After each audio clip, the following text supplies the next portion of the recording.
Pardon me? Is it going to be bilingual? It won't on my end. I'll tell you that. No, because somebody was saying no, it's not going to be behind. Yeah, no, it won't. So the day will be the only.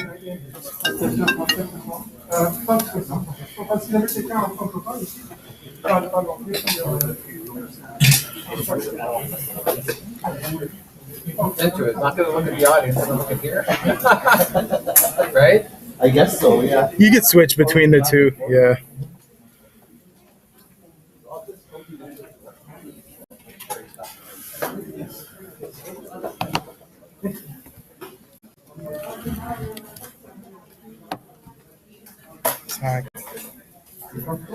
Okay, hi. I know you guys have collected the questions already. Yes. So I have one question. May I add it to the list? It's a very condensed list. Very, very simple. Yeah. Question. I'd love to know what each and every one is planning to do about gun control in the Ottawa South. Where a lot of young I'll attempt to. It's important. I'll attempt to throw it in if time permits. Appreciate it. Okay. Barakallahu feek. Jazakallah khair. Inshallah. I wish I had remembered that last. Yeah. But this is really something that is a perfect location Right. to address it. Yeah. No. Absolutely. Perfect. Jazakallah khair.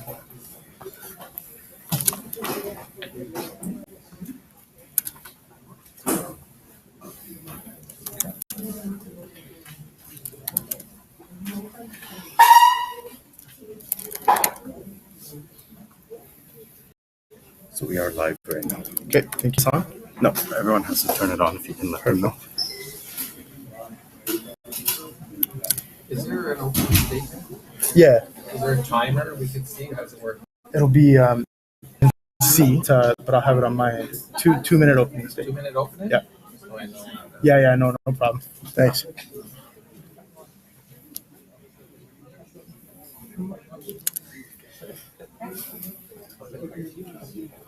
So if I forget to mention anything or whatever, sorry, if I forget to mention anything, just feel free to text me. Just honestly, just let me know. Okay. No, you're good. Okay. Cool.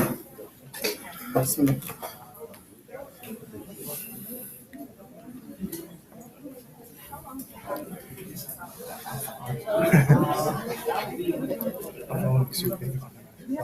Huh? Yeah. So, I can't go now, right?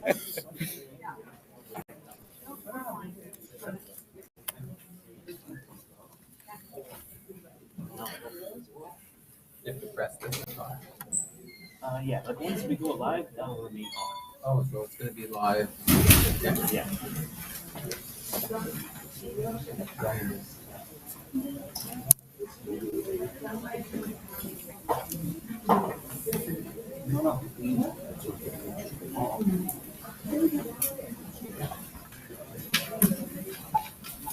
Rahmah, Now, can you call Ahmed and just ask him if all the cameras are good? Yeah.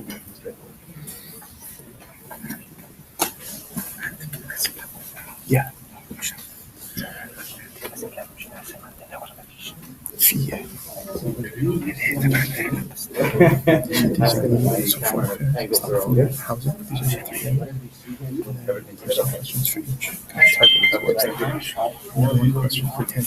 Okay, perfect. Speak. Speak. I can see the one. Okay. I got about the right system.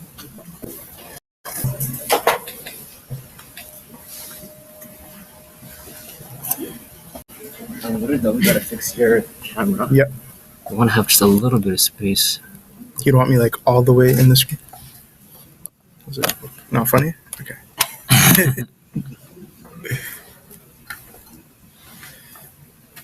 All right. You So, know- Ahmad, is Ahmed ready? Yeah, he's good. We're live right now. Are we? Yeah. So, I'll just ask all the candidates to turn on their mics if you don't mind. No. Is it? No, what?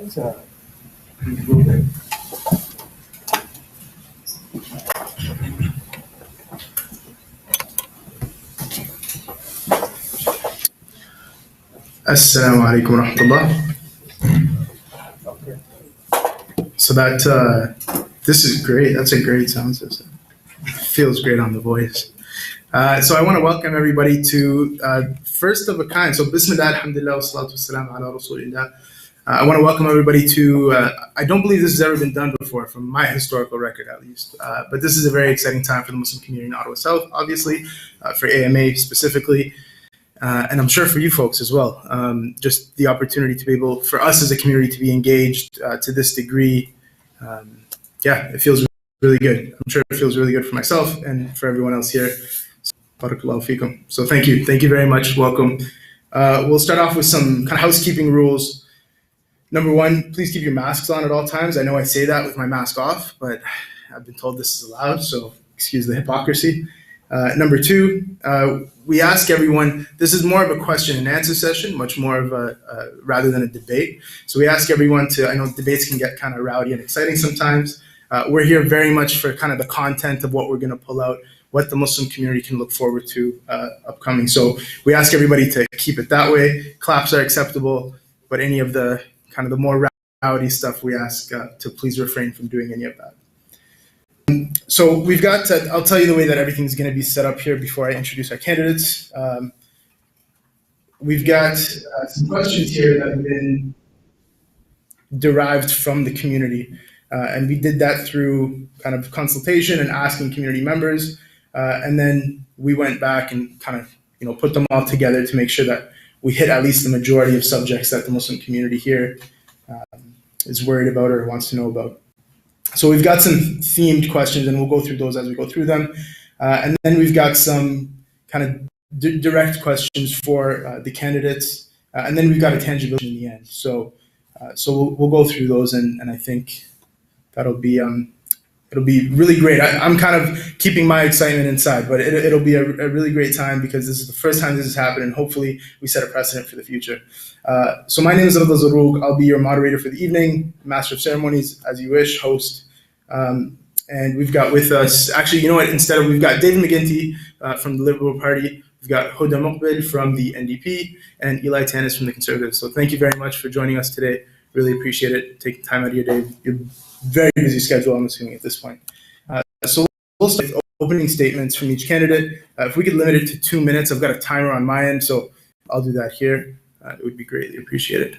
And we'll start with the same order that we picked there. So Eli Tannis, you can go ahead and start your 2 minutes. I'll start whenever you start speaking. Thank you. My name is Eli Tannis, your Conservative candidate for Ottawa South. I'm a second generation Lebanese. My parents immigrated here from Lebanon in the 1940s and set up business here in the Ottawa South, Tannis Food Distributors. I worked in the family business for over 42 years with my siblings and my mother. Not all was smooth, but in the early 70s, my mother passed away with a bankrupt business and 6 young children to raise. And somehow through her faith and friends got her through that emotional time and kept the company going to enough, and we all worked with her together. We dealt with thousands of businesses over the years, and one of the platforms in this election is getting 1 million jobs back. And how are we going to do that? Well, small businesses account for 9 million jobs, and we need to recover 1 million of those jobs. And we know what it's like for small business to start up. We've seen them fail, we've seen lots of them succeed. So we need to help them. The Conservative Party have a plan to help them through this going forward. We have, as we go on in the debate, I have points on that, and I'll address those. Thank you. Thank you very much. Huda Muqbil, go ahead. Assalamu alaikum, everyone. My name is Huda Muqbil, and I'm an NDP candidate in Ottawa South. Thank you, AMA, for organizing this event, and thank you all for coming. And I want to thank as well everyone that's tuning in to listen to us. It's a really exciting time for us here in Ottawa South. And, my journey started at Carleton University, where I studied law with an honors. and then joined the Canadian Security and Intelligence Service. I worked there as an officer for many years, and I was the only Muslim woman with a hijab in all of national security in Canada, and the only one in a building of 4,000, asserting myself and making sure that people recognize that as Muslims we belong here, that this is our country, that we are participating in keeping it safe, and are an integral part of society here in Canada. Following many, many years of contributing in national security, I found that there were systemic racism issues there and reforms that needed place. I worked with the NDP to these changes that are required, as well as the systemic racism issues. And myself and others launched a civil lawsuit, worked with media and the NDP, and had the organization commit to changes. After that, I joined the Canada Border Service Agencies and worked as a strategic national security advisor for the president of the CBSA. Again, this was a really important role, and following that role, I joined the Black Class Action lawsuit and worked with 15 lawyers looking at systemic racism issues in this country that have been plaguing our communities. And what I found was shocking, that the employment equity law has not been updated in 15 years, and that there were no enforcement mechanisms to it.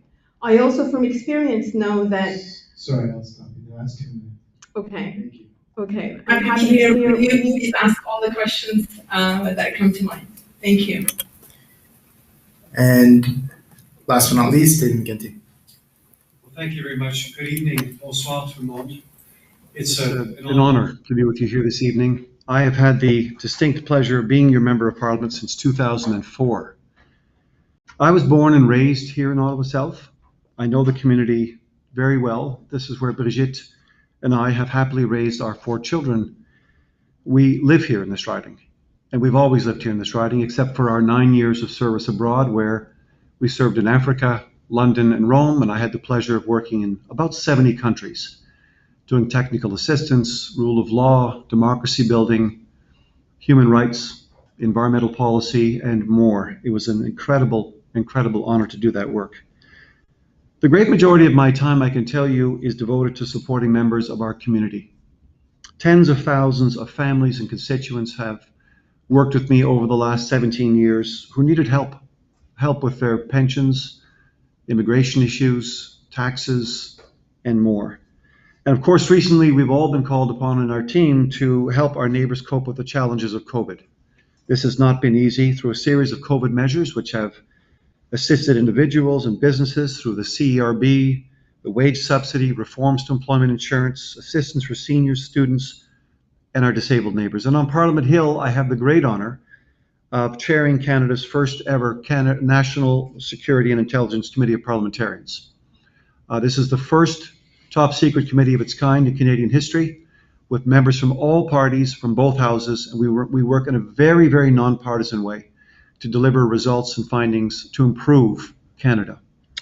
My greatest pride, however, remains always working with you, the people of Ottawa South. There are many, many issues for us to discuss this evening. I'm honored to be with you. I look forward to the discussion. Thank you very much. Wonderful. Thank you very much. Before we get into the question and answer session, which starts now, I just want to remind everybody the way that these questions were formed and brought together was in a very nonpartisan way. AMA is a nonpartisan organization. All the candidates received invitations to show up.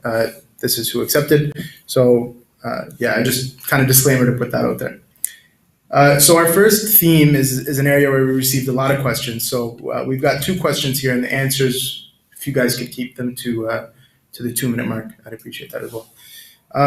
First question is, the Palestinian-Israeli conflict, and I use the word conflict not to denote some type of equality and strength, is an important issue for the Muslim community. The international community has been unwilling and sometimes unable to effectively advocate for the rights of Palestinians amidst the conflict. Will you urge the government to speak out for the rights of Palestinians and call out the violations of Israel as we would do with any other nation? And I'll start off with David McGinty. The answer to that is yes. And we did so during the last skirmish, if I can call it, which is more than a skirmish, the last flare-up between Israel and Palestine. We did it on 3 separate occasions with our Minister of Foreign Affairs twice, and a very comprehensive statement delivered by Bob Ray, our ambassador at the United Nations, indicating that we are calling out Israel for its breaches of international public law. We're also calling out Hamas and other actors in Palestine for indiscriminately hurtling bombs across the border. Look, Canada has a really important role to play in fostering peace and speaking a language that we have evolved here as a group of citizens who speak 85 languages and come from 165 countries. We understand what pluralism is. We understand what respect and love for each other is. This is exactly what we've done throughout the last series of differences. And I would also say I have this other role I play that I was very fortunate to have been elected by 47 parliaments around the world to represent them at the Interparliamentary Union on the board of directors in Geneva. And there, our board actually convened the only working meetings when this was happening, the only working meetings between Israeli and Palestinian legislators. I was very pleased to see that this took place away from the media, away from the cameras, and fostered dialogue. I think that's a unique role that Canada has to play, and we continue to call it out. Thank you. Thank you. Huda. Yeah, well, the NDP is the only party that is standing up for Palestinian rights in every way.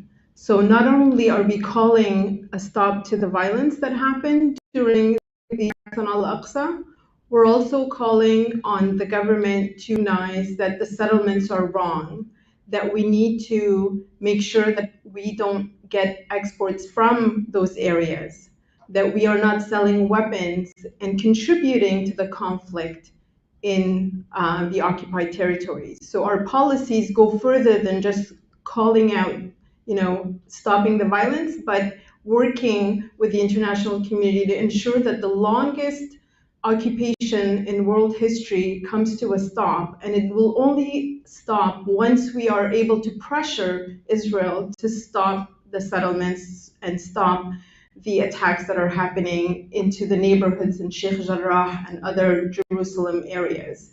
These are under international law, Palestinian territories, and that is the government's policy. That is Canada's policy, foreign policy.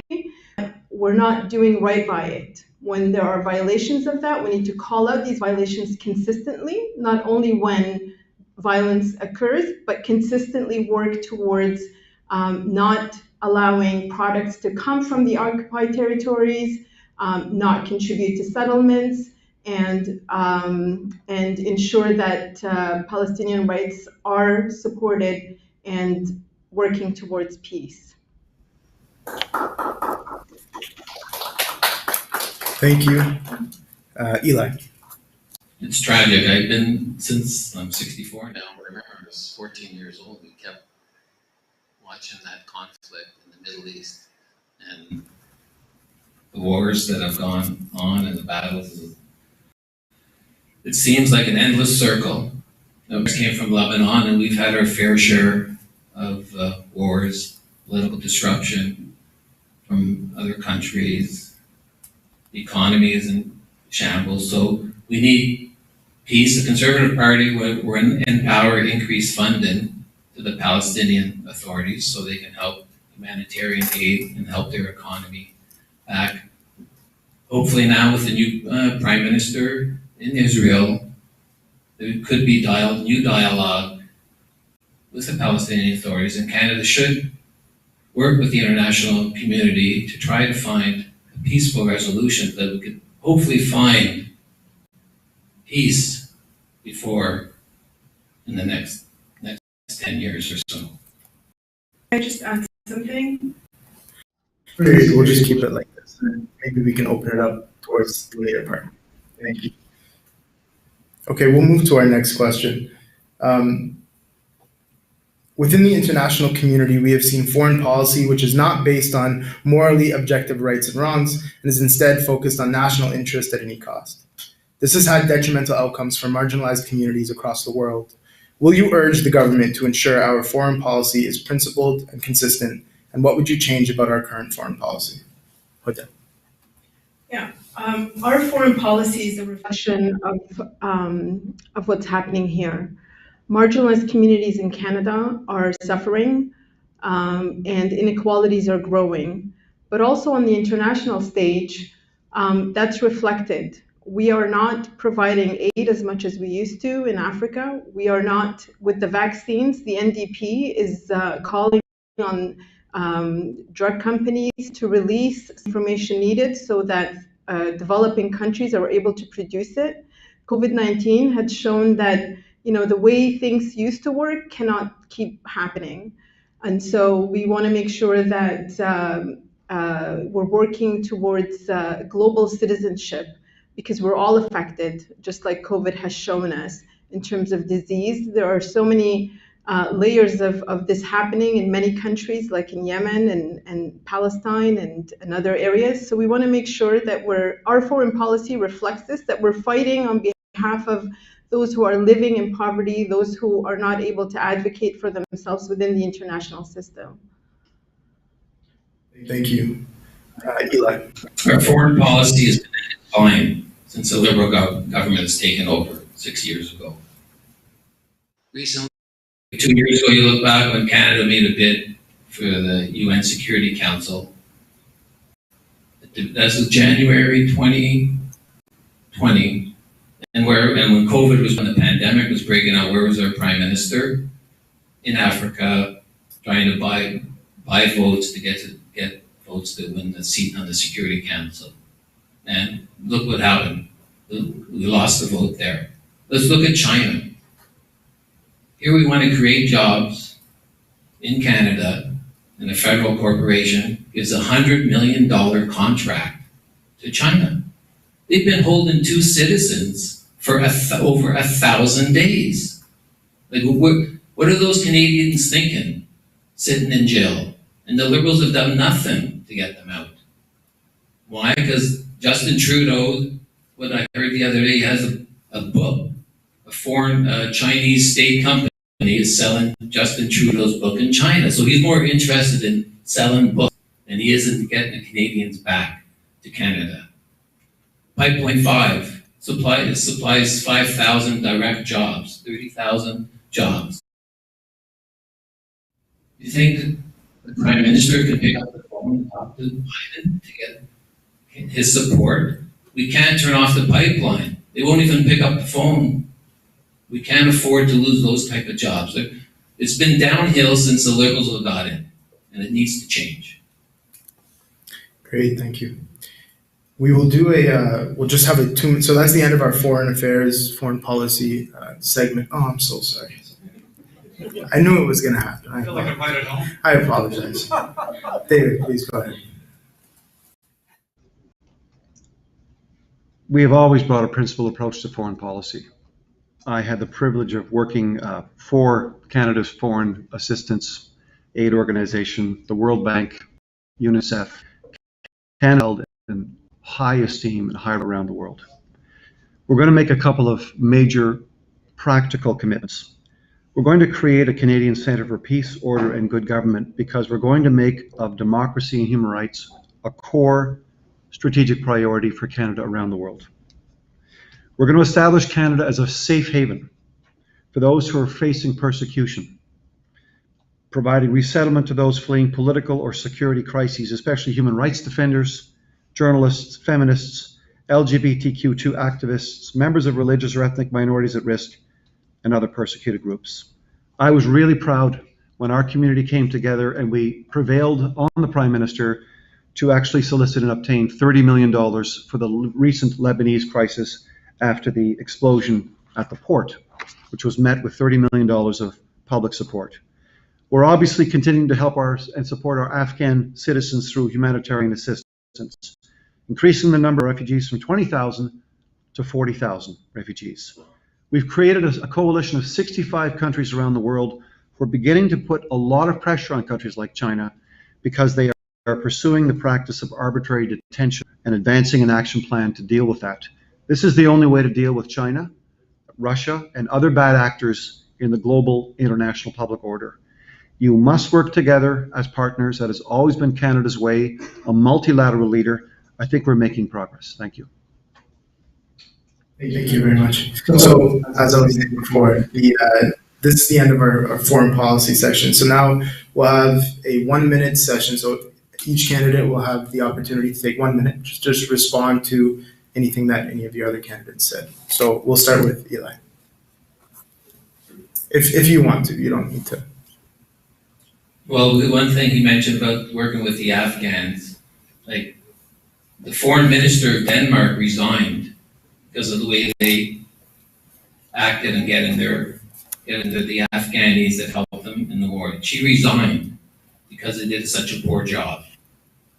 And now we have the Liberal government in the same position. 3 retired generals that served in Afghanistan sent letters to the defense minister to say, get the people out of Afghanistan. Back in July 8th. They sat on it, incompetence, whatever the red tape, they didn't act quickly enough. And then 6 weeks later, fell Taliban.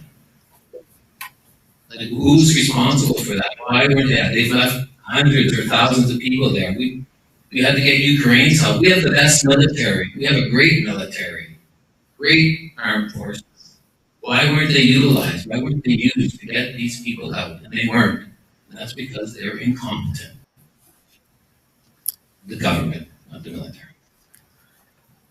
Thanks. Just to clarify the record, a few things. I know that my colleague Eli mentioned UNRWA. I just want everyone to know that in the last 17 years in the House, every time the subject of funding UNRWA came up, the Conservatives viciously opposed funding it. They have spoken disparagingly about UNRWA. They do not understand what the organization does on the ground. I have many colleagues who work there, and they call it nothing but an attempt to attack Israel, attack the West. So it's not really quite accurate to suggest that the Conservative Party has been there on UNRWA. On COVAX, I'm really pleased and proud of the fact that our government is pledging 200 million doses for COVAX. And the good news is we've actually completed a new vaccine manufacturing facility beside the Research Council of Montreal, which will be able to produce 25 million doses a year for Canada. Another one's coming in Toronto. And yet again, the CEO for one of the largest pharmaceutical firms is creating a new pharmaceutical production facility in Canada. We're going to really be able to contribute to the world because we're in this COVID crisis for some time to go. We may need new vaccines. So I'm really hopeful. Thank you. And last but not least, with it. Yeah, so on principled human rights in our foreign policy, I want to note that the Liberals abstained, the cabinet minister and the prime minister abstained and did not call the genocide that's happening in China to 1 million Muslims. That's shameful. The other issue is on the vehicles that are being, armored vehicles that are being to Saudi Arabia. We're still doing that. And the UN called us on this and shamed Canada internationally on this. And I have family there. And I tell you that the humanitarian situation there is abhorrent. This is the poorest of the poor of the world. And we in Canada here, our tax dollars are going to bomb them, to kill children there. That is also shameful. So I don't know about what human rights record the Liberals are talking about. The other issue on Palestine is that if you look at the pledge on Palestine, the only candidates that pledge to support Palestinian rights are the NDP and the Green. I'm sorry, just one last point is that the Conservative Party is going to move the Canadian embassy to Jerusalem, and that's unacceptable. So thank you very much. I appreciate that. I think foreign policy is always a topic that is very near and dear to the Muslim community, just the situation at hand, unfortunately. Our next session is on Islamophobia. So Islamophobia has taken us by storm. As a community, we continue to see this time and time again with little recourse. We've had enough of party leaders' thoughts and prayers, and we need action. Will you urge the government to establish a federal office to combat Islamophobia and appoint a special envoy on Islamophobia? And this time we'll start with David. It was Our government and members of our caucus who began introducing the extremely important issue of Islamophobia in the House of Commons. It went back to 2007 when my colleague Mauril Boulanger designated October as the Canadian Islamic History Month. It was followed with petition E411 by Liberal MP Frank Bayliss in 2016 to move forward yet again in condemning all forms of Islamophobia. And then, of course, my colleague and very good friend Iqra Khalid, who also sits with me on the National Security and Intelligence Committee, brought in motion M103, which recognizes the need to quell the increasing public climate of hate and fear, and goes on to condemn Islamophobia, all forms of systemic racism, etc. A very powerful motion which passed. I will note, however, that the Conservatives, 2 voted for it and 86 voted against it. In fact, the Conservatives have opposed virtually every Islamophobia motion on the floor of the House of Commons in my 17 and a half years there. We're moving forward now. We have a very, very strong plan to deal with Islamophobia. I think the thing I would highlight the most is within 100 days, we're bringing in new legislation to deal with online. I see it at the doors. I see it online. It is one of the reasons I am not on social media. And I challenge my colleagues to get themselves off social media, because I believe that we are all participating in something which is destroying dialogue. We've got to be very careful. And I think we're going to have to bring the large companies who are hosting this material to heel. We will introduce penalties. They will be responsible if they're posting hate, if they're posting misogyny, if they're posting anti-Semitism, Islamophobia, anti-Catholicism, and any other form of destructive behavior. We've got to get on top of this. That's why our government is very serious about taking the next steps. Thank you. Thank you. Hoda. More people died, more Muslims died as a direct result of terrorism against this community in Canada than all of the G7 countries, and that's telling. It's telling that the violence has continued despite calls for change. That's happening because society, the inequalities are making people very angry. We have a government that has not tackled this problem. We have Bill C-21. We have national security apparatus that has targeted the community. We have media that does not represent us and does not speak for us.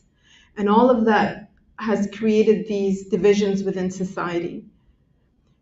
And the only way to really tackle it is to ensure that these national security organizations aren't empowered further. And you will note that Bill C-59, which the Harper government brought to target this community, is still ongoing, and the Liberals voted for it, and with minor reforms.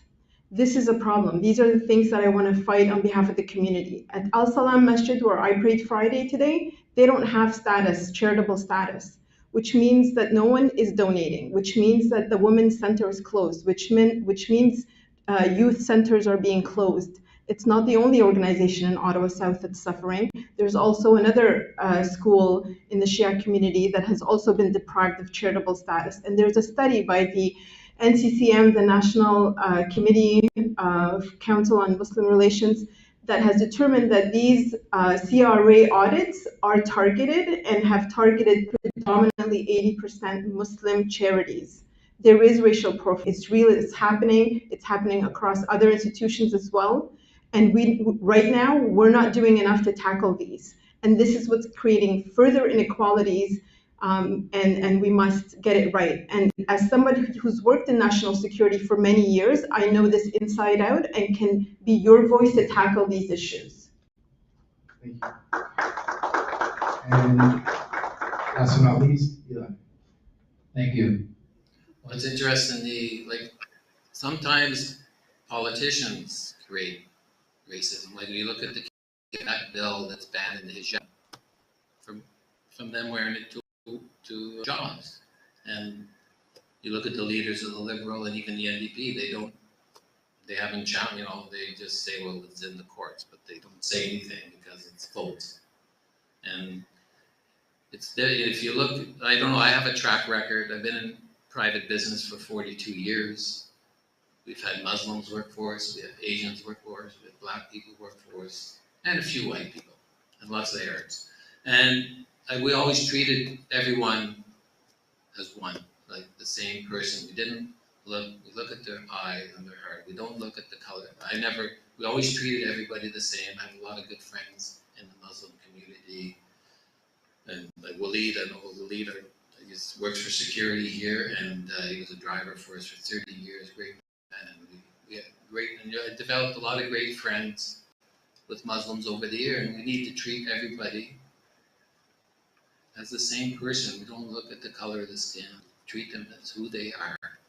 And sometimes if a politician's trying to get your vote because he says he's going to defeat racism, you have to look at their record, see if you trust them, see if you believe them, and make your decision then. Thank you. So the next question, I'm sure that the experience of flying while Muslim is one that is all too familiar to this community. The Muslim experience while flying is one filled with anxiety and a potential for harassment based on religion. The CBSA has a clear external oversight problem. So I ask you, will you urge the government to pass legislation to introduce external oversight on the CBSA?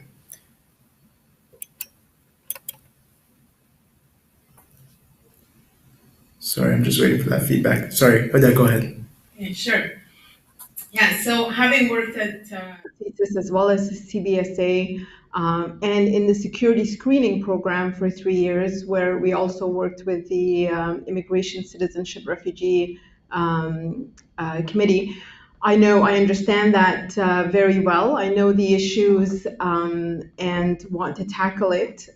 There's a lot that I can't say due to the fact that it's within the national security apparatus. But part of the problem is that sharing of information is an issue, as well as lack of this information being shared with lawyers so that people are able to defend themselves. A lot of times people don't know what the issues are because the trials are secret.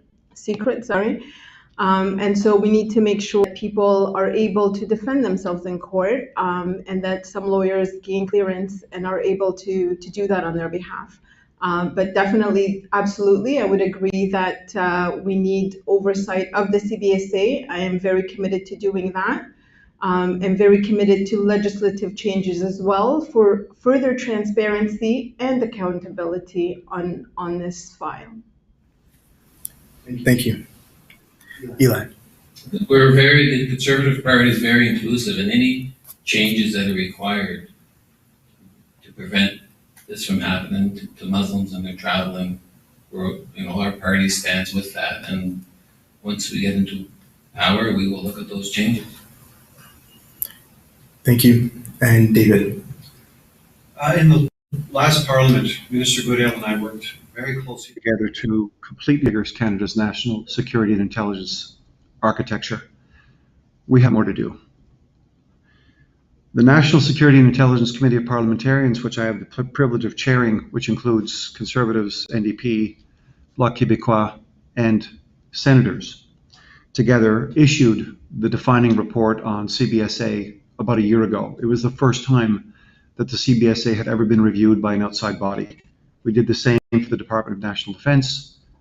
We're doing the same now for the Global Affairs Department and on other big subjects and issues. One of the things we did do was create another organization called the National Security and Intelligence Review Agency, and there, every Canadian citizen has the right to appeal and approach a panel of judges, for example, on security checks, security background clearances, because we recognize there has been lots of problems. So there is now a mechanism through which Canadian citizens can go forward and ask for their files to be reviewed and open and seen by an independent panel of jurists. It's a great start, but there's more to do. Thank you. Our next question is regarding Bill 21 that was already mentioned.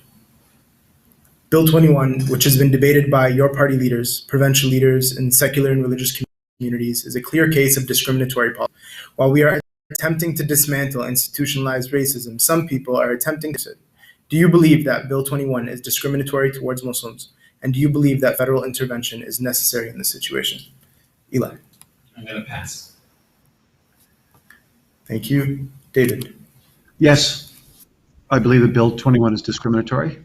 No, I don't think the federal government should intervene at this stage. The province of Quebec has made it perfectly clear that they're willing to invoke the notwithstanding clause. I'm a lawyer. I understand the Constitution. They are fully empowered to do so. I don't think we're going to meet the challenge of this illegally. I think we're going to meet this with hearts and minds. We're going to have to work with our brothers and sisters in Quebec. I found that the approach that was taken in the English language debate the other night by the moderator was a very destructive one. And I think what it did was it set us back in our ability to reach out and engage the folks who live in Quebec, to show them, in my view, the challenges that come with this bill. And so all parties, by the way, every single party here has said that they're not prepared to, I can't speak for the NDP, forgive me, but every party, I think perhaps except the NDP, I don't know, have said that they're not prepared to take this to the Supreme Court. First of all, there are no grounds to do so. Very difficult, because the province of Quebec has exercised its own constitutional power. Thank you. And Huda. There's absolutely no grounds to do so. It's a violation of the charter. It's a violation of our constitution, and it is made to target Muslim women. Did you know that in the Quebec Assembly, the cross, a symbol of Christianity, and they removed it after Bill C-21? And so this bill was introduced to target the Muslim community, and specifically Muslim women like me. They want to make sure that they take away people's dignities. They want to take away their jobs. They want to destroy families. They want to destroy children. And they don't want anyone in Quebec to ever look up to a Muslim woman. That's what's happening.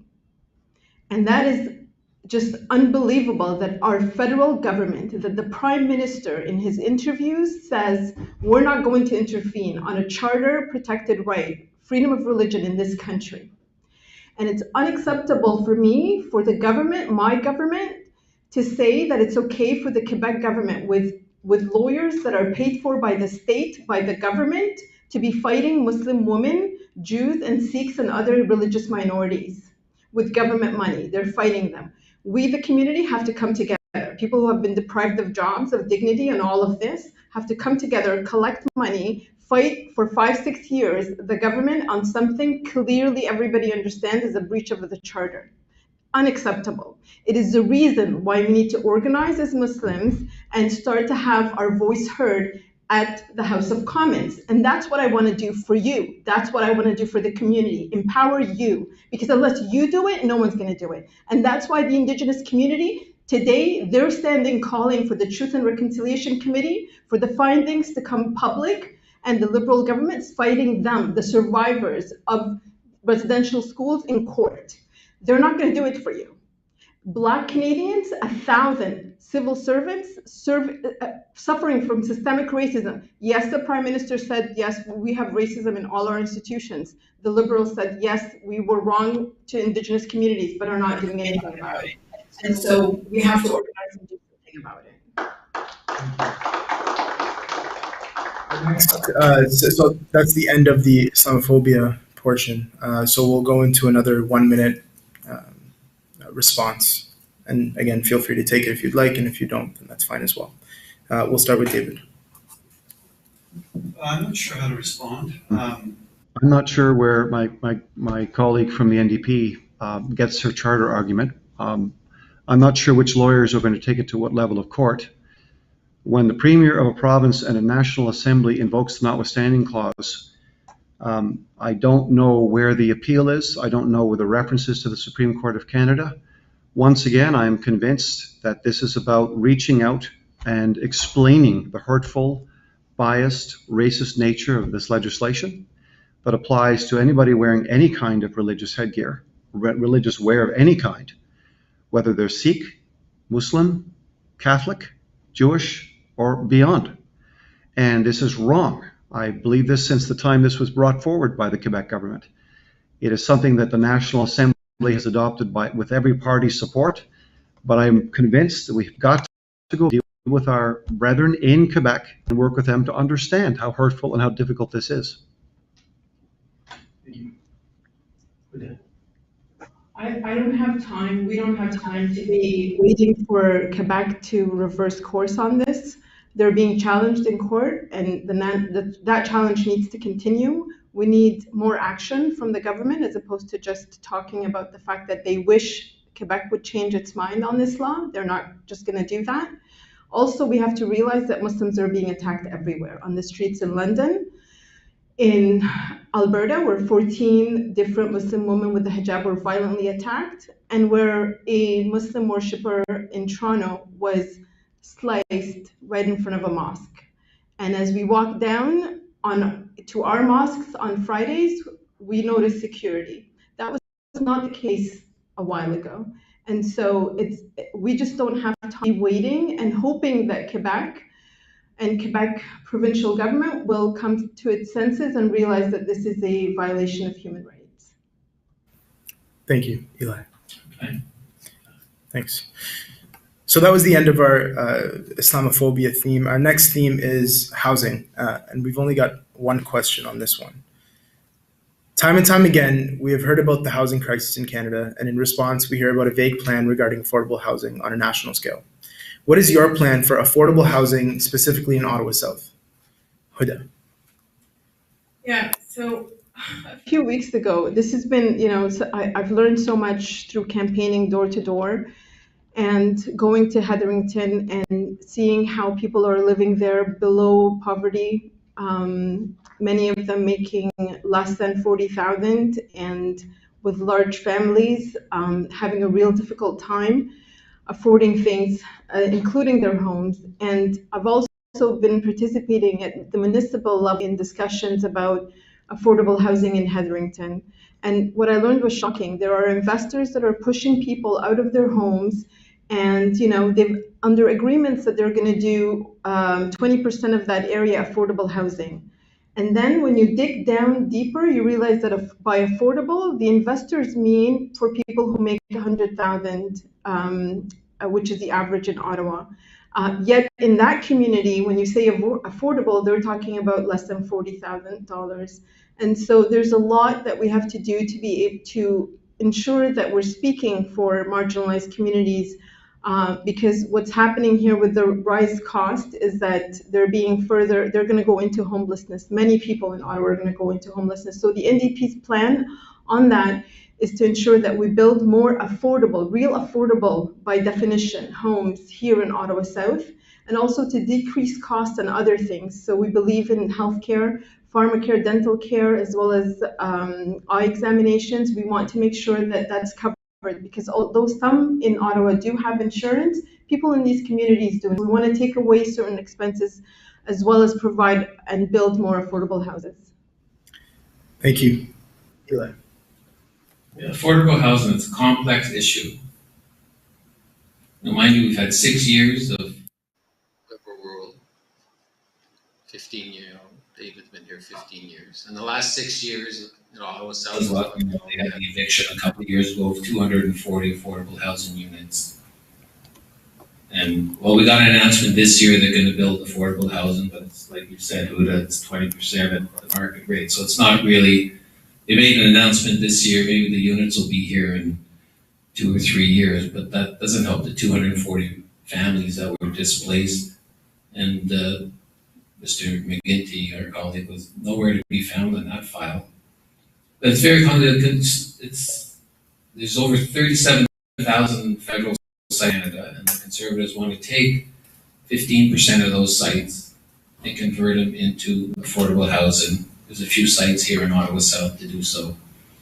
But the main thing that affordable housing, the main drivers is the inflation and interest costs. Like, we have had the highest rate of inflation, 4%, in the past 20 years. And this is going to continue.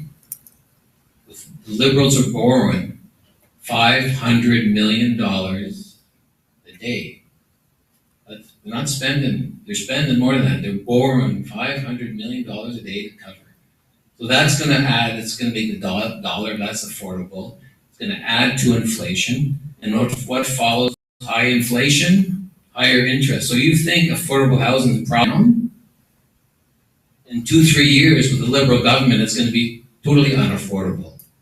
So we need a plan to help them. We have some plans in the policy to try to get homeowners, instead of a 5-year rate, 7 or 10-year rate, so there's more security on their payments. Increase the stress test, because currently when there's a stress test to help them get a mortgage. I'll have to stop you there. Thank you very much. I know, usually you're good. David. Thanks very much. Ladies and gentlemen, from page 10, I think till page 15 in our see, I think the most detailed plan I've ever seen on making and dealing with the housing crisis.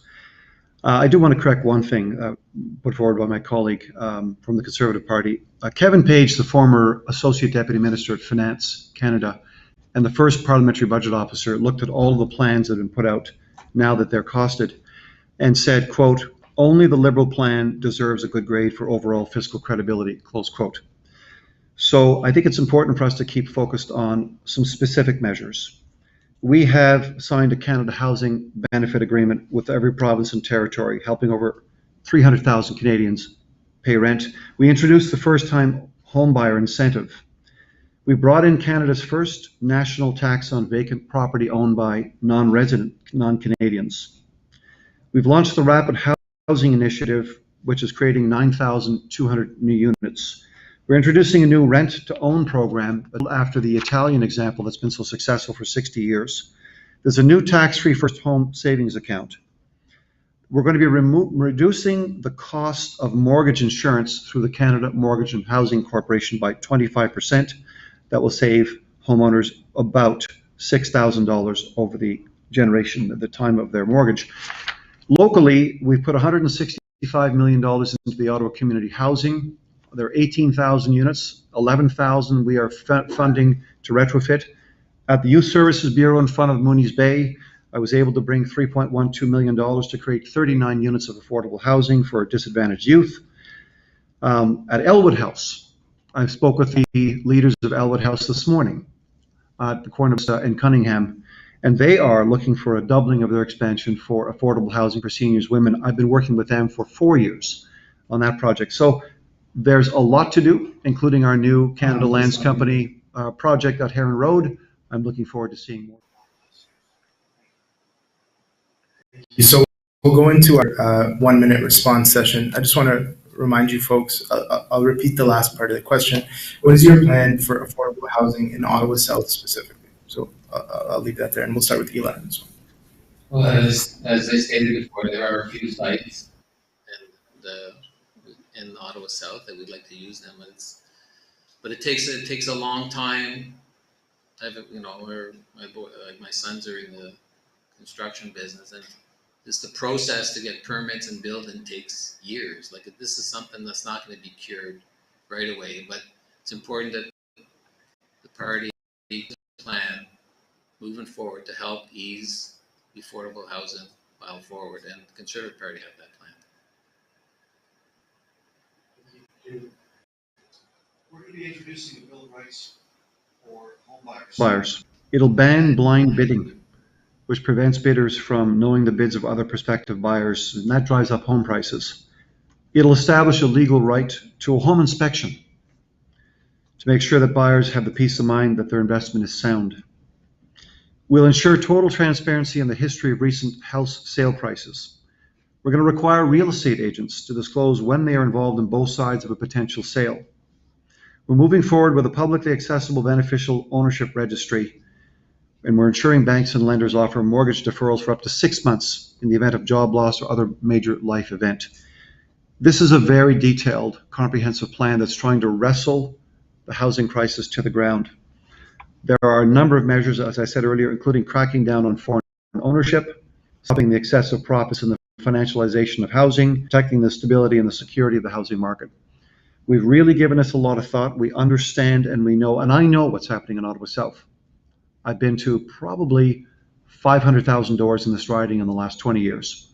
I've met with tens of thousands of people, and I know how difficult this is, which is one of the reasons I fought so hard for the Canada Child Care Benefit. Thank you.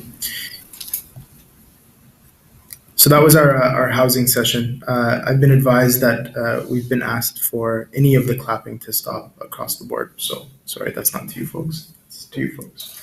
Thanks. So now we go into the more directed questions. So we'll start with, let me just check my list here.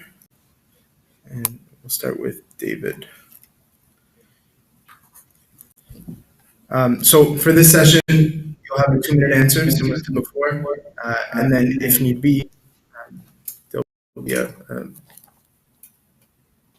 secondary question, but we'll leave that as it is as of now. So David, you have held this office since 2004, if my calculations are correct. What has been your greatest achievement? What have you done for the Muslim community in Ottawa South over the past 17 years? I've worked with at least 3, if not 4, of our mosques here in this challenge of obtaining tax charitable status. I have assisted a number of mosques with respect to security costs, unfortunately to deal with security threats. Wider in the community, right across our community, believe we have to work very hard to keep together. I do not believe in splitting our community. We are richer when we are together. We are stronger when we are together. I've worked very hard on practical infrastructure for needs. For example, solicited the support with the province to build the Hetherington Community Centre, built and solicited the support for the Ledbury Community Centre and Community Kitchen.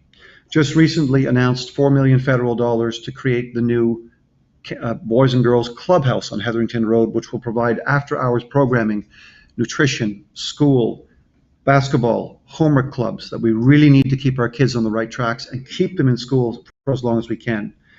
I've been working across this community for a long time. It's been a great privilege on healthcare, on shelters for women who are unfortunately having to shelter themselves, on arts and culture, on students, on environmental issues here, light rail, right? Connecting the light rail project to the Ottawa International Airport just 3 months ago, which was going to fall because the Ottawa International Airport was out of resources.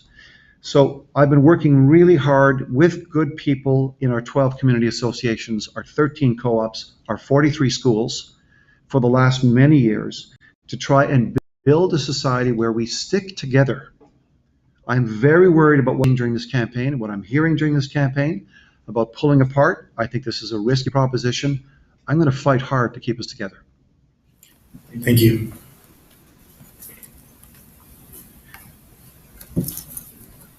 Next up, Huda. It is no secret that you spent a lot of time working at CSIS, an organization. I had a time there, but it might be wrong, so I'll leave you to let us know if you'd like. It is no secret that you spent a lot of time working at CSIS, an organization which has unfairly targeted Muslims and Muslim communities for over 2 decades. Oh, not mistaken. Sure. How did you plan on regaining the trust of the Muslim community after working for an organization that took that trust away? Well, first of all, I want to say that I joined CSIS for September 11, and so I had no idea what I was getting into, and the organization was not focused on the community as much as it did after September 11. But when I got there, what I realized was that there was a lot of bias, and I had a choice whether to leave it alone or to stay and work on countering those biases. So I founded a course on Islamic culture and tried to dispel biases from within. And I was fighting also, there were elements within that wanted me out, but I insisted and stayed with my hijab coming in and out and upset so many former RCMP officers because, as you know, CSIS, many of the managers are former RCMP officers. And so I stood my ground because CSIS is an important organization. This is the organization that gives clearance to all federal government employees that need the clearance, whether you work at D&D or you work at Foreign Affairs or you work in, Fisheries or Revenue Canada. If you don't have a clearance from CSIS, if a CSIS officer isn't doing an assessment that's not biased, then you will not get it. And so it's important for Muslims to be there. CSIS also gives immigrants who have political issues, it's a CSIS officer that does the interview, that does the assessment, and provides it. And so very, very important to make sure that an organization like that we have representation in it, that people are doing it in a way that's not biased, and that there's transparency and accountability. And so I felt it was very important to stay. And after I left, even after I had the organization admit that systemic racism and bias is a huge problem in that organization, and I recall sending an email to some folks and not being ignored until I went to the courts and did it. I risked my mortgage, I risked my career so that they do that. Thank you. Thank you. Next question for Eli Tanis. In the entire conservative platform, there is no mention of Islamophobia. Do you believe that Islamophobia exists in Canada? And if so, what are you willing to commit? Yes, it is. And as I mentioned before, my whole private life working at Tan's Food Distributors, we have many Muslims working for us, and you could talk to them. We believe we're all one. We're all one person. We all have the same rights, and we should all be treated the same. And that's how I move forward. You have to look at someone's past and see if you trust that they can do believe in what you believe in, and that's my natural feelings for it. And you're elected MP. I would think that you have my track record, and that's how we'd be representing you. Thank you. Okay, so the last here is I call it a tangibility section. So for here, we're not looking at large-scale national public platform. We're looking specifically for answers regarding the Muslim community. So to all candidates, everyone will have 2 minutes to answer the question. We'll go by the order that we've been going in. If you are elected, what is one policy, project, or initiative you are willing to commit to for the benefit of the Muslim community in Ottawa South? And we'll start with Huda. Yeah, I want to make sure that Al-Salam receives its charitable status back. I want to make sure that I speak about the issues that the community is facing in terms of employment. Today was when I was at Al-Salam, one of the gentlemen there told me his daughters have master's degree, 3 of them are still home unemployed. This is because of the Employment Equity Act. So that I also committed to amending that act and ensuring that we have enforcement mechanisms that will force organizations and the public sector to hire more diverse people. So these are the 2 things that I think that are key that will impact the community. We need people to be able to work and contribute, and that will bring out strong families. And so, and the charitable status is good for the entire community. I want to make sure that we have services that provide support to youth and women. Thank you. Thank you, Eli, go ahead. Thank you. Well, one issue that's important to me is mental health. And we worked we lost a sister due to mental health, and we worked in conjunction with us to build a facility here in Ottawa South called Karen's Place, a 43-bed facility. So in our platform, we have the Conservative Party wants to spend $325 billion and building more residences like that. So that's something more I'd like to bring to Ottawa South, to get a residence to help the Muslim community deal with mental health issues.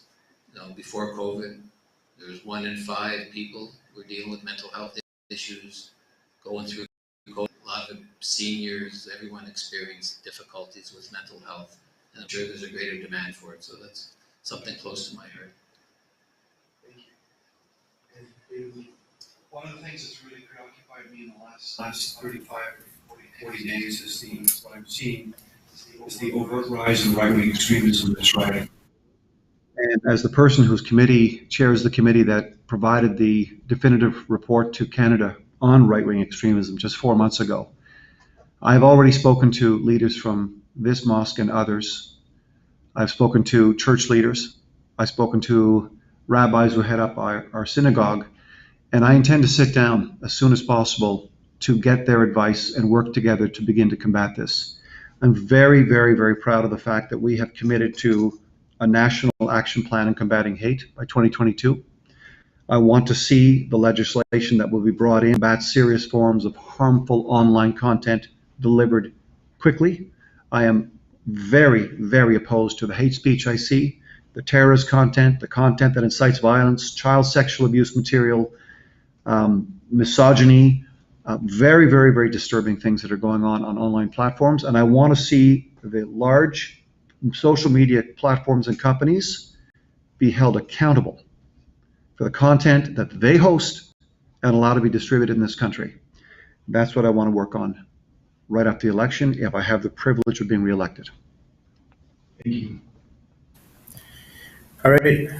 So we'll go into closing statements. You'll have 3 minutes each, and we will start with Eli Tennis. When this election was called by Justin Trudeau,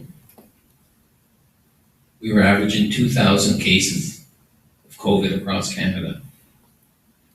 Today, there were 5,000 cases a day. And why?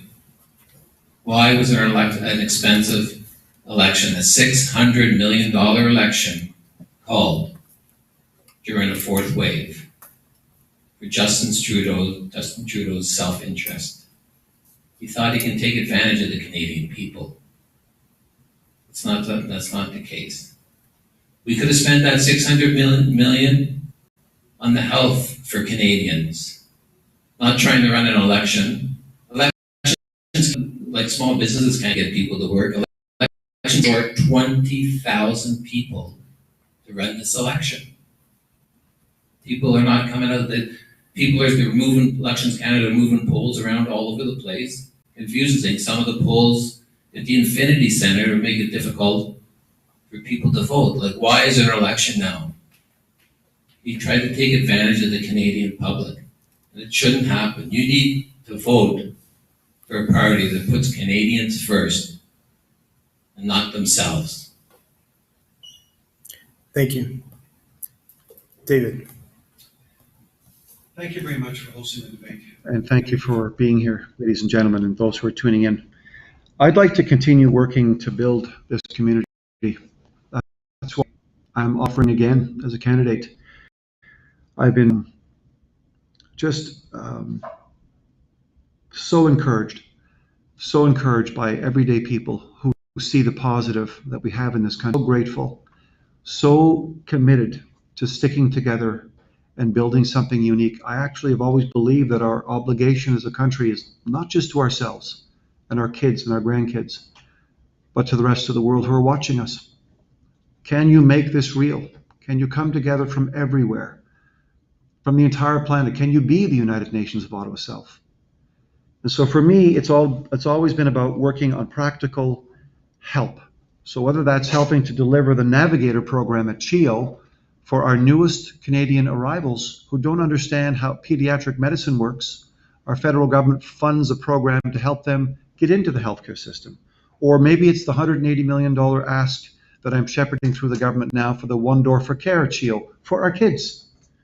Right? Maybe it's the millions of dollars we're putting into the Ottawa Hospital Research Institute on COVID, on stem cells, on the Eye Institute, on cancer care.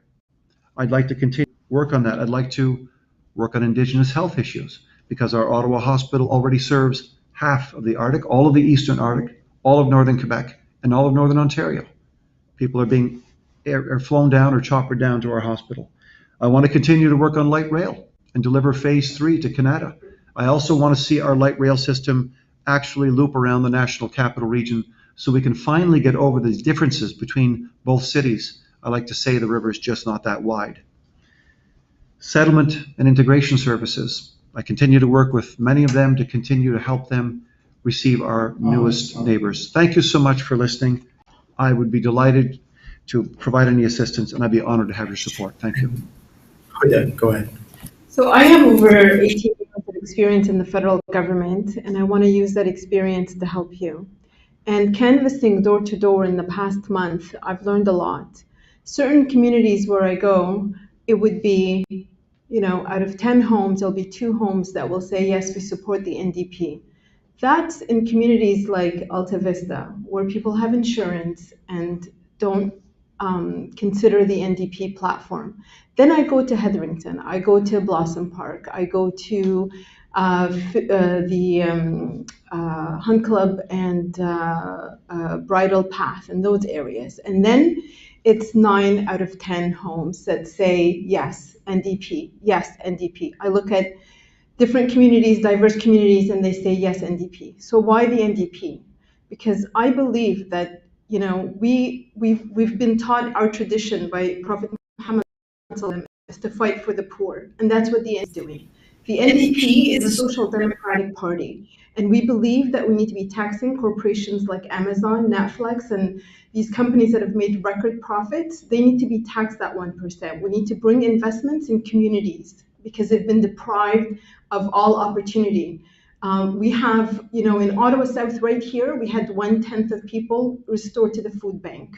There are children that don't have glasses because their parents can't afford them, and there are children who don't go to the dentist because they can't afford it. There are people, my husband's a pharmacist and was the manager here at Loblaws at South Keys for many years. There are people not taking medications getting sicker because they can't afford it. So the realities on the ground is that too many people are suffering, and the NDP, as by tradition of our religion, is fighting for those people.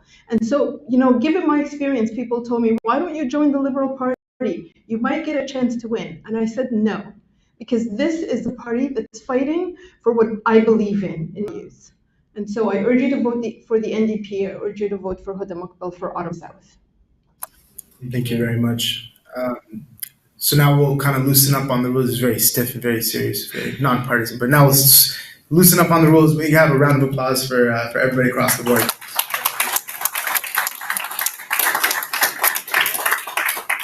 I want to thank the candidates, David McGinty, Huda Mokbel, Eli Tanis. Thank you very much. I appreciate you guys, you folks coming out. Good luck to all of you. To everyone who showed up, thank you. I think this is, like I said, a really important time in our organizational and communal maturity. I think we're taking the next step as a Muslim community, and this is a very exciting time for that. So I urge you all in the best non-partisan fashion to make sure you go and vote, regardless of who it may be, right? Please and thank you, so that we know as a Muslim community, we're a very important part of Ottawa South community. We're a very important part of the Ottawa community and the greater national community. So please exercise that right to vote. Thank you very much, everyone. And unless I forgot to say anything or do anything, yes, please. Sorry. I just received now a reminder. I know that. Thank you very much for coming. Really, this is and thank you, Rita. You did a wonderful job. I know that some folks here had some questions and they wrote them down. And I know we reached the time because but I'm just wondering whether the candidates would like to take such questions. And I don't know, it's on you, and I don't want to put it ready on. No. We have some questions there, but it's up to you guys. No problem at all. I think, unfortunately, Eli kind of informed me beforehand that he had to leave. But if Huda Mokbel, David McGinty, if you folks would like to stay for some questions, I'll leave it up to you. I'd be delighted. Yeah. Yeah, I'm happy to stay. Okay. Thank you very much. Much appreciated. He would be. I just have a. A fun. Yeah, he would go for it, yeah. Sorry, I didn't have to. No, that's fine. So I'm just going to take a minute or two just to kind of sort through these questions. So we'll say it's a minute or two for you folks to get ready, not me. Yeah, so I just filtered through a little bit, crossed out enough. This one's good for David, to all candidates. But also Okay, so I'll start here. No. Do I need to filter this? No. Okay. That's already been answered. So just this one here for David. Okay, perfect. This one's for Huda. Okay. Thank you. And, towards seniors for both of them. Okay. And this one is foster children. What are you going to do to bring them and help them come back? Okay. I don't know if you want to ask her. That's for both of them. Okay, cool. Thanks. Alrighty. So first question here to David McGinty. Bill C-21 is very concerning to the Muslim community. Unfortunately, the Liberals specifically stated that the government won't challenge the bill. However, the government managed to fight all conservative provincial governments regarding carbon tax. Can't they do the same thing for Bill C-21? I think I answered that earlier. You did. I think the new issue is the carbon tax point, and that this has been done before. So Yeah, the difference, of course, with the carbon tax is the provinces who are opposing it have not invoked the notwithstanding clause. Once a province does so, if you go back to your constitutional law and your history in this country, it's a very controversial thing to allow that to remain, but it was something that Quebec in particular fought hardest for. And clearly now they're relying on it. The next question. Okay, sorry, it's not my reading abilities, it's the writing, I promise you. So a question for Huda. Is there a concern about splitting the vote by voting for the NDP? And maybe you can speak to that as the NDP candidate. Yeah, I think we should vote according to our values, and if our values, to me, my values are aligned more with the NDP, and I think It's really important for individuals to decide on that based on policies. If you believe that the policy of the NDP, with its standing up for communities, for healthcare for everyone, for free education, free access to transit, investments really in the communities, if that's what you want, then you vote NDP. I think it's a disservice to vote based on who's going to win. I think that's more of voting by fear. I know I hear in the community a lot of times that people are not wanting to vote conservative. We've had our experience with Harper and nobody wants to repeat it in the community. And so I don't think that we should vote to, for example, the Liberal Party just because we're afraid of the Conservative Party coming to power. I think we should look at policies and where our values really lie. Thank you. The next question is for you. What is in your platform? It's phrased differently. What is in your platform regarding seniors? And we'll start with. That was a translation, so that's why. No, I'm not judging anyone here. I just want to make sure everyone knows this is not me. No. We'll start with Huda on this one.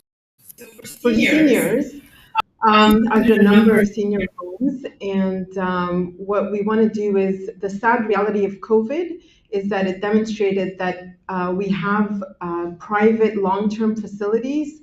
That's where most of the COVID death occurred, 80% in Canada. So we want to make sure that we bring all of those under the public umbrella, and make sure that it is catered towards quality of care to our seniors who are very deserving of that, and that these institutions are not made for profit, cutting corners and disadvantaging vulnerable communities. And the other thing we want to do is we want to increase the guaranteed income for people who are making less than $18,000. We want to make sure that the old age security and the guaranteed income are automatic enrollment. There may be issues sometimes where people are unable to do so. And we want to be able to tell our seniors that they have free access to transit should they wish to take transit, as well as healthcare. Medications and so are of a concern too. Affordability is also a concern. Their pensions are not meeting the financial demands of today. So financial security is very important to our seniors, and that's on our platform. Thank you. And David McGee. Again, in our platform, there's a number of pages that are very detailed about what we have done for seniors and what we would like to do if we're reelected. I think probably the most important measure for me is a new, safe, long-term care act for the country. We've been pushed back from Quebec and other provinces because arguing provincial jurisdiction. We're saying, pursuant to what we've seen through the pandemic, it's very important to set minimum national standards now, including inspections of long-term care facilities. And I've actually been in every single long-term care and senior residence in this election. I've been in them in every single election 7 times in a row. I visit them frequently. I know what's happening. The second thing that I think will make a big difference for seniors who are in long-term care in particular, leaving aside our changes to the CCP survivors benefits, other key support we're making available under OAS, under GIS, age well at home initiatives. I think one of the other big gaping holes we have is we do not have enough personal support workers, which is why we've announced we're going to recruit and we're going to train 50,000 across the country, working with the provinces, and we're going to guarantee a minimum $25 an hour wage, because we know we have to professional group of PSWs in this country because we have an aging population, and we're going to need the help. And finally, we do not believe in nationalizing all seniors' residences. We think that would be a very big mistake. Thank you. The next question, and we'll start with Dave McGinty on this one. Can you speak to the problem of gun violence in Ottawa South? I sure can. I can talk to the problem of gun violence because I've been To speaking our to city councilors, to our community police officers. In fact, in 2015, after serious cuts right through community policing support, one of the things I was able to do with the former police chief, Chief Bordelot, was obtain federal funding to reestablish community policing offices and in our community. Secondly, we've invested heavily in the RCMP and CBSA for more technology, even, for example, going as far as purchasing a number of gun-sniffing dogs from Germany, where they've been trained on the front lines, on our crossings, to be able to sniff out the guns.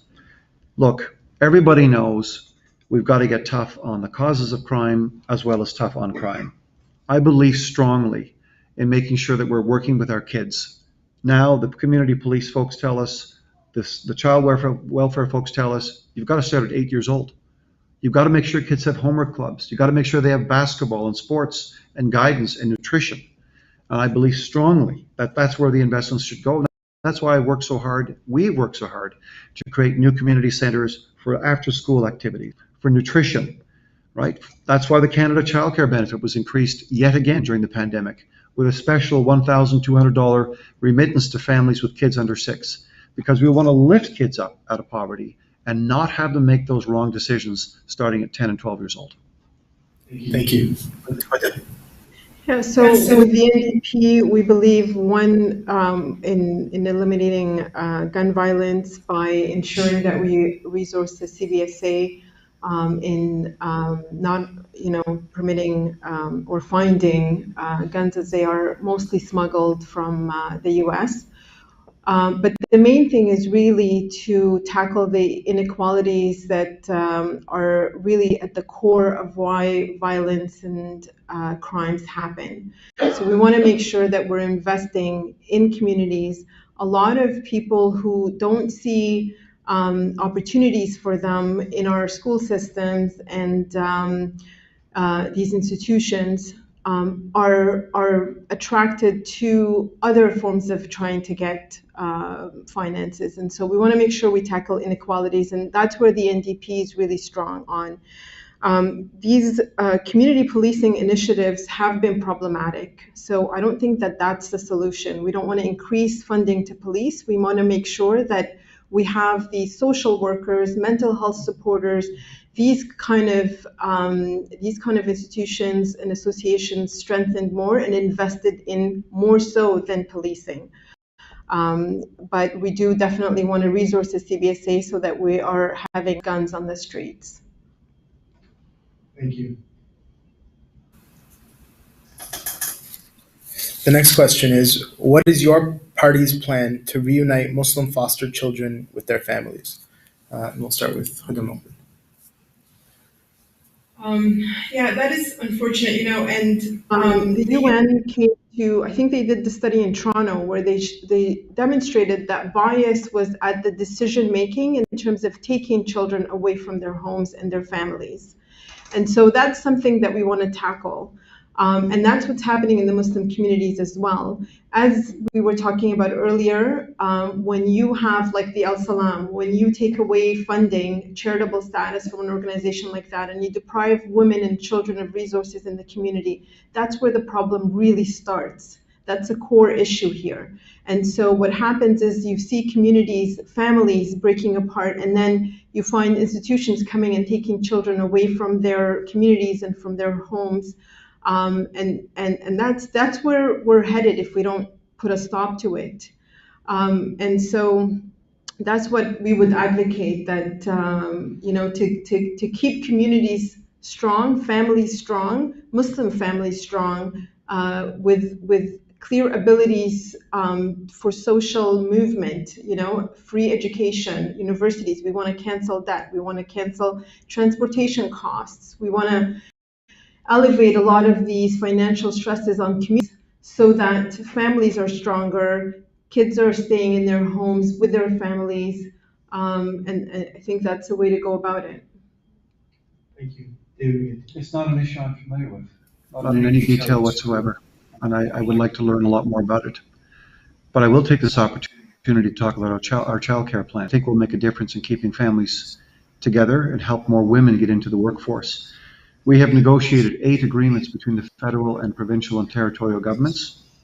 We are waiting on Ontario, Alberta, and New Brunswick. I'm convinced we're going to get a national early learning and childcare plan. We're going to have $10 a day daycare. This will reduce fees for childcare by 50% in the next year. We've got to build 250,000 new high-quality childcare spaces. We've got to hire 40,000 more early childhood educators. I can tell you what will not work. What will not work is a tax credit offered by the Conservatives. And I also would say this, I think we're way beyond this argument now coming from some parts of Canadian society that having early learning and childcare is about babysitting services for families. On the contrary, we know that as soon as we start our kids, 3 and 4 years old, maybe even 2, in early learning and childcare settings, they're better prepared for learning later on. This is why my brother introduced junior kindergarten in Ontario when he was premier, against a lot of opposition. We believe this is a really profound investment for us to make for the future benefit of our well-being and our family. Thank you. So the last question here. If the Afghanistan situation continues, what will be your if the Afghanistan situation continues, what will be your policy for the refugee surge? Sorry, we'll start with David on this one. The Afghanistan situation will continue. Afghanistan is no longer has a functioning government. I was speaking to the minister's office just last week. Our representative in Doha is frustrated beyond belief because every time he believes and his team believes they're having a conversation with a representative in some kind of Taliban government, 3 days later it changes. He else self-identifies as being in charge. We're also seeing splintering across the country with different factions and different groups that are extreme in one degree or another. We've had a civil war going on in Afghanistan de facto for 5 years. We're going to have to continue to work together with our partners. We were 19 coalition partners. We are coordinating a lot of the work that we're doing now with those 19 partners. We're going to have to find exit strategies to get folks out of there.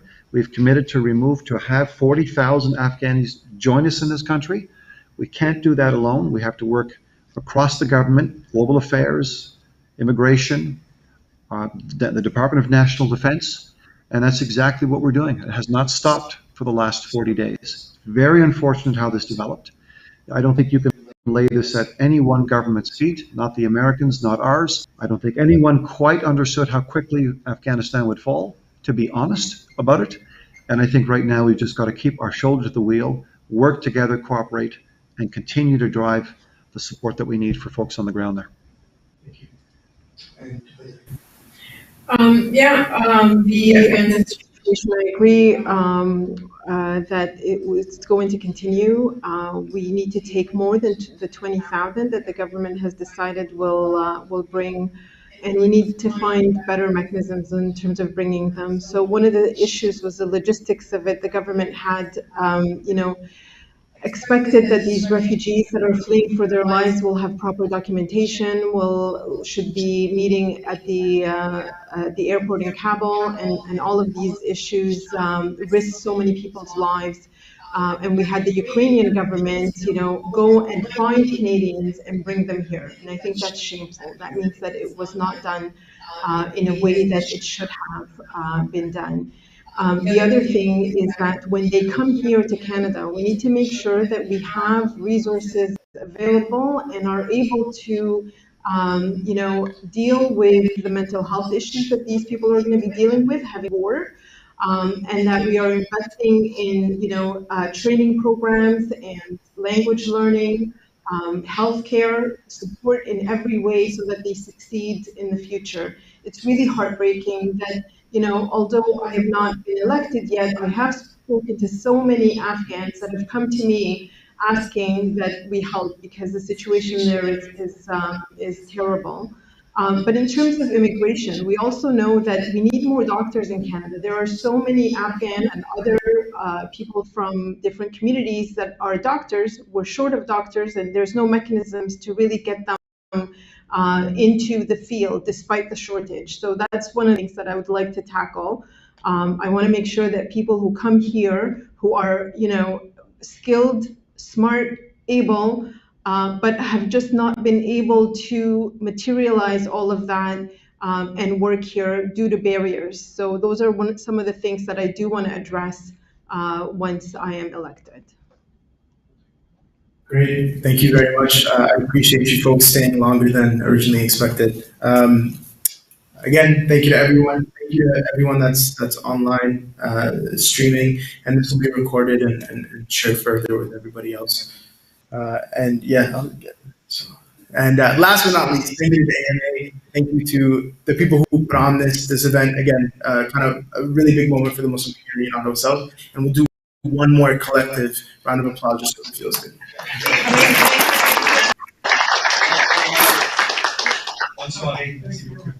And I do apologize. I know that we promised some coffee and refreshment, but I'm not sure what happened. The COVID thing. Blame it on COVID. Thanks, folks. Thanks very much. Thanks, everyone.